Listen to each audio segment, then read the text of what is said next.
My name is Joseph. I have two questions to ask. Why all the Muslims men are allowed to marry for 4 women? And the second one is, how can you prove that Jesus was not crucified?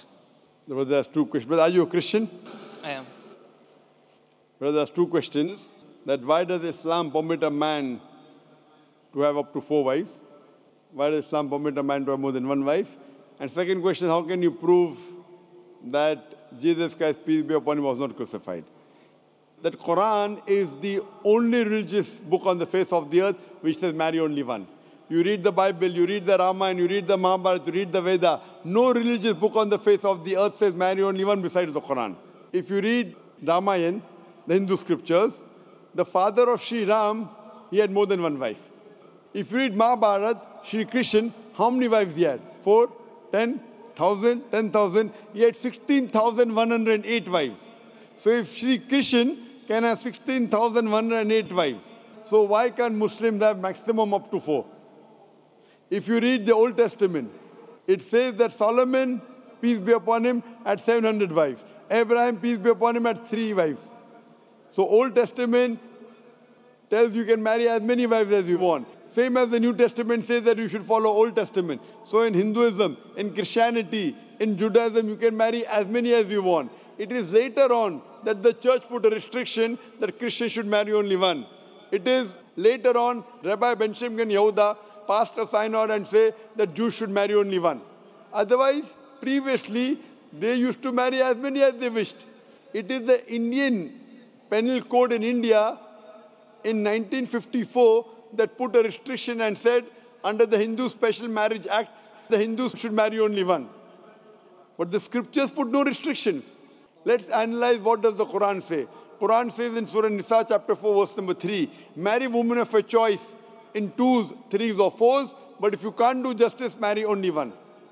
This statement, if you can't do justice, marry only one, is only given in the Quran and no other religious scriptures.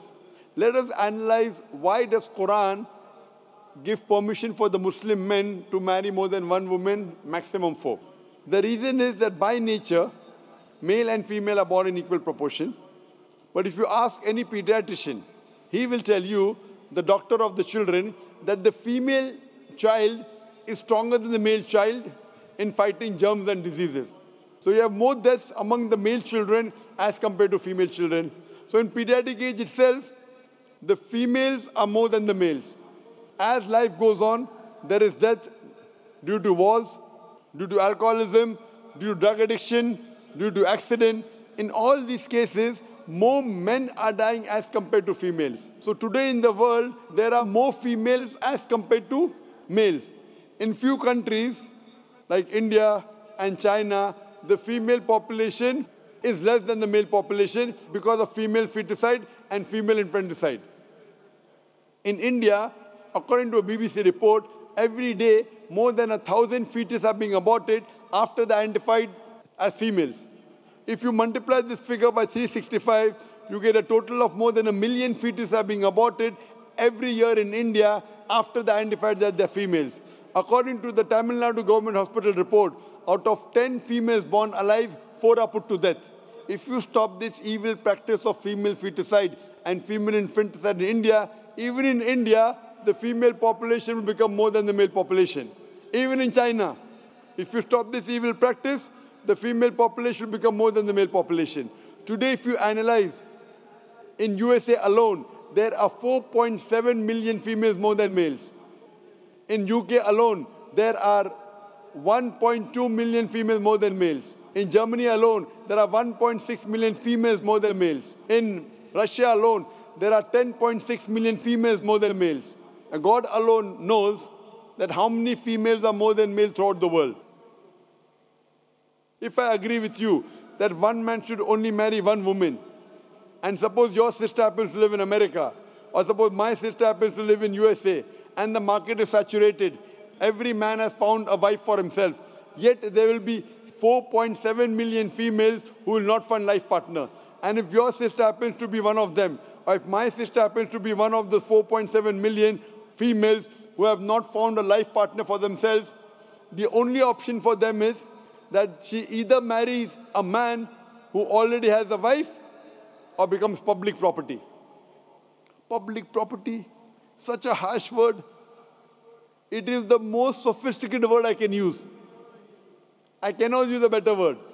You know, in America, today the statistics tell us, on average, a man has 8 different sexual partners before he settles down with one. Having mistresses in US is very common. 5, 10, 20, 30, no problem. Having more than one legal wife, it doesn't go down their throat. When a woman is a mistress, she doesn't get her rights. She is dishonored. She is not treated well. In Islam, when a woman becomes the second wife, she gets the honor, she gets the right, she's treated well. Any modest woman, if you ask her, that would you prefer being a second wife of a man who's already married or become public property, they would opt for the first. So Islam has given permission for some men to have more than one wife to protect the modesty of the woman. Coming to your second question. Is it allowed for ladies to marry 4 men? Brother, you're asking counter question, the time is limited. You asked 2 questions, now you're asking a 3rd question. Are you convinced with the first answer? I'm convinced with the first one. MashaAllah, so you're convinced, okay. The brother asked that, is a woman allowed to have more than one husband? If you do that, this problem will be exaggerated more. I mean in Muslims, in Muslims. As it is, women are more than men. If women marry more than one husband, the problem will be exaggerated. Point number 1. Point number 2, if a man has more than one wife and if the child is born, you can easily identify who is the father, who is the mother. If a woman has more than one husband and if the child is born... But DNA is still allowed. Brother, let me finish the answer, na? You asked the question, was I interfering? Was I interrupting? Yes or no? No. No. So why are you interrupting? After I finish, you can ask, na? I'm a medical doctor. Are you a medical doctor? No. I'm a medical doctor. I know about DNA testing. I'll come to it. Once, if a woman has more than one husband, 2 husbands, and if a child is born, and if he goes to admit in the school, and if the question, who's your father, she'll have to give 2 names. You're talking about DNA testing. I know about it. DNA testing is recent. Was DNA testing there 50 years back? Was it there? No. It's a new recent discovery, yet it's not 100%. Even if I agree it's 100%, it is now, it wasn't there before. Islam is there since time immemorial. And this is not the only reason. Even if I agree tomorrow it becomes 100% perfect, this is not the only reason. Today science tells us that man is more polygamous in nature as compared to the female. Today science tells us that during menstrual cycle, the female undergoes certain psychological changes. It's not possible for her to do the role of multiple wives. But a man doesn't undergo these changes. It's possible for him to do a role of multiple husbands.